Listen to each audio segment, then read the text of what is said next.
Sem sombra de dúvida, um dos ministros mais polêmicos da atual gestão Lula é o ministro da Justiça, Flávio Dino. Uma coisa é certa: cacife e gabarito para debater, ele tem muito. Ele é um ex-juiz, ex-governador, advogado, e realmente, nas discussões jurídicas, ele tem a bela arte do embromation e que tenta levar a cabo muitas argumentações jurídicas que alguns acreditam nos pontos de vista dele. A Revista Oeste, hoje, soltou uma nota fazendo críticas ao atual ministro da Justiça do presidente Luiz Inácio Lula da Silva.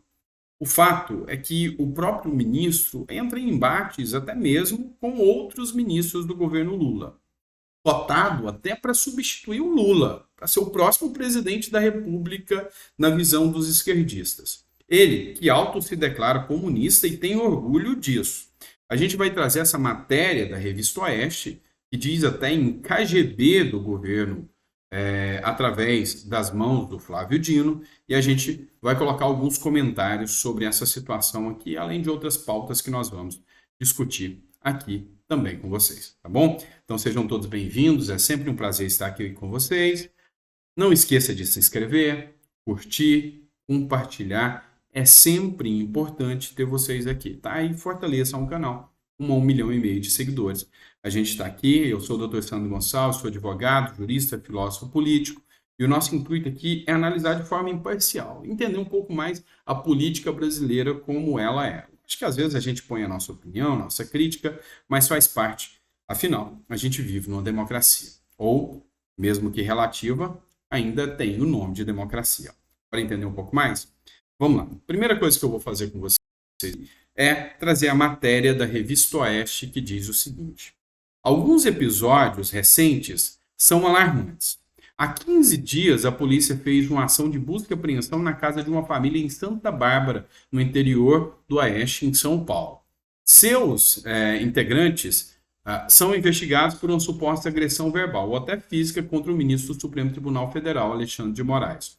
O caso, até agora, não foi elucidado, mas Dino ofereceu o serviço à Polícia Federal imediatamente, antes até do pedido formal do STF, ou seja, mostra o alinhamento do Flávio Dino, que é cotado para o Supremo Tribunal Federal, e aqui a Revista Oeste trata o seguinte, assista comigo. Uma novidade na Praça dos Três Poderes é a proximidade de Flávio Dino com alguns ministros do Supremo. Ele conversa com frequência tanto com Alexandre de Moraes quanto com Luiz Roberto Barroso. Nós derrotamos a censura, nós derrotamos a tortura, nós derrotamos o bolsonarismo. Foi o responsável por levar, pela primeira vez desde a década de 1930, um magistrado do STF ao palanque da UNE. A UNE é um dos braços do Partido Comunista do Brasil, sigla que Dino frequentou desde a juventude. Só se filiou ao PSB tempos depois, por arranjo estadual. O berço comunista explica a tentativa de transformar a Polícia Federal numa espécie de KGB soviética. O relacionamento com modelos totalitários não é uma novidade, embora esteja mais escancarado nas mãos do atual ministro. Efetivamente, há críticas gigantescas sobre a atuação do atual ministro da Justiça, Flávio Dino. A principal crítica é utilizar a própria Polícia Federal como uma espécie de KGB do governo, ou seja, ele que tem o sonho da revolução, tem o sonho de implementação de práticas comunistas aqui no Brasil, que ele mesmo já falou, já citou, efetivamente esse tipo de postura é muito preocupante. A KGB, no último editorial, já falei para vocês, foi um braço da União Soviética que existiu entre 47, 48, um pouco depois do término da Segunda Guerra, até 1991, e ela tinha um papel de fornecer especificamente informações. É uma espécie de análise de espiões russos que eram espalhados pelo mundo. E aqui o que tem se questionado é que a Polícia Federal não estaria espalhando dentro do próprio país para colher informações, para buscar informações, a própria máquina pública, para atingir opositores? E aí, quando a gente fala em comunismo, entra em alguns pontos críticos, como, por exemplo, um youtuber comunista com 260 mil inscritos tem aqui a visão radical do que é esquerda radical. Alguns não têm direito de se expressar. E é essa a visão que o comunismo passa. Essa aqui é a matéria da Revista Oeste. Eu sempre cito a fonte para vocês. O youtuber comunista Ian Neves, com mais de 260 mil inscritos em seu canal, diz que indivíduos não alinhados às ideias de esquerda não têm o direito de se expressar. Ele fez declaração durante uma live publicada nessa quarta-feira. A live em que ele fala, essa aqui foi publicada pelo Rubinho Nunes também, que é vereador no estado de São Paulo, e diz, e segue o amor esquerdista. Esse é o típico eleitor do Lula. Esse fez o L com o amor. E olha só o que ele fala aqui. Então, essa coisa de querer ser dois ladistas, isso é uma das coisas que diferencia, por exemplo, nós comunistas dos liberais mesmo os liberais de esquerda. Alguns liberais de esquerda defendem que nós devemos deixar todos exporem as suas versões. Nós, da esquerda radical, nós comunistas acreditamos que tem pessoas que não têm o direito de se expressar, tá? Tipo, não, Bolsonaro dá a sua versão acerca da pandemia. Não tem que dar a versão. Não tem que achar nada, sabe? Tem gente que não tem o direito de se expressar. Então, Vamos lá. Tem um movimento que está sendo levantado até pelo André Janones, que é deputado federal, que é a criminalização do bolsonarismo. E eu acho essa a ideia mais estapafúrdia que qualquer parlamentar já teve até agora. Essa ideia, a minha visão, e eu não sou bolsonarista, eu sempre disse para vocês, sempre joguei aberto com vocês, mas eu, na minha visão, eu sou adepto à direita e acho que a gestão Bolsonaro apresentou muito mais pontos de avanço do que a gestão petista e a ideologia petista possa apresentar. Mas o que eu quero dizer para vocês é que essa ideia de cercear a voz, cercear a fala, ela atinge diretamente a democracia. E essas pessoas podem falar abertamente o que bem entendem, elas podem simplesmente abrir a boca e dizer as piores atrocidades e asneiras que queiram fazer e nada acontece. Afinal, aonde está a democracia que vocês dizem que existe? Em casos normais, qualquer cidadão consciente repudiaria isso.